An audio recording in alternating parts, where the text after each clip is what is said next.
Have you ever wondered how a single act of violence can echo through generations? The story of Lamech reveals one of the Bible's darkest moments, showing how sin can grow from bad to worse across time. In the early days of human history, after Cain killed his brother Abel, he became a wanderer marked by God. But instead of serving as a warning, Cain's violent legacy took root and flourished among his descendants. Enter Lamech, Cain's great-great-great-grandson, who took this heritage of violence to a shocking new level. Lamech's story appears in Genesis chapter 4, where he gathers his wives, Adah and Zillah, to make a chilling announcement.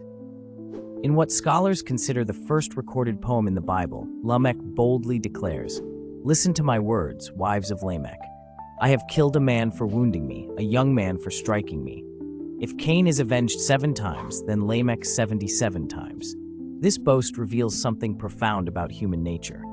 While God had promised to avenge Cain 7 times if anyone harmed him, Lamech proudly claims 11 times that level of vengeance.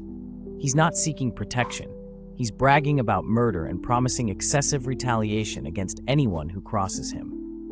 Lamech represents the escalation of violence in a world drifting away from God.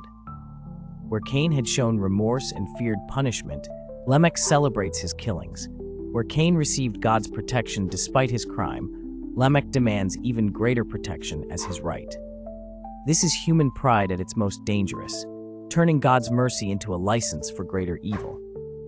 The story serves as a crucial turning point in Genesis, highlighting why God would soon act decisively through the Great Flood.